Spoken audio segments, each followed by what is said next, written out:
તો ગરમીને લઈને એક મહત્વના સમાચાર મળી રહ્યા છે તેના ઉપર નજર કરી રાજ્યમાં આગામી 5 દિવસ આગ ઓગતી ગરમીની આગાહી કરવામાં આવી છે તો હજુ ગરમીનું પ્રમાણ વધશે અમદાવાદમાં તાપમાન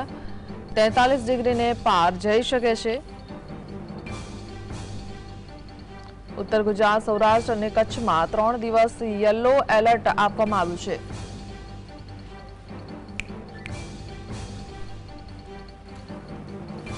રાજકોટમાં 42.7 ડિગ્રી સાથે સૌથી હોટેસ્ટ રહ્યું છે રાજ્યમાં આગામી 5 દિવસ આગ ઓગતી અમદાવાદમાં તાપમાન 43 ડિગ્રીને પાર જઈ શકે છે લોકો અત્યારે પણ ઠંડા પીણાનો સહારો લઈ રહ્યા છે ગરમીથી બચવા માટે ઉત્તર ગુજરાત સૌરાષ્ટ્ર અને કચ્છમાં 3 દિવસ યલો એલર્ટ રહેશે રાજકોટમાં 42.7 ડિગ્રી તાપમાન નોંધાયું છે રાજ્યમાં ગરમીને લઈને હવામાન વિભાગ તરફથી આગાહી કરવામાં આવી છે કે આગામી 5 દિવસ વધુ ગરમીમાં શેકાવા માટે તૈયાર રહેવું પડશે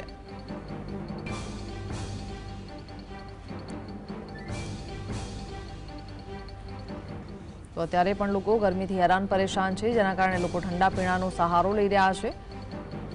કેટલાક લોકોને ડિહાઇડ્રેશન ગરમીમાં હેરાન પરેશાન થતા હોય છે અમદાવાદમાં હાલ તાપમાન 41 ડિગ્રી છે વડોદરામાં 41 ડિગ્રી છે સુરતમાં 40 ડિગ્રી સેલ્સિયસ તાપમાન છે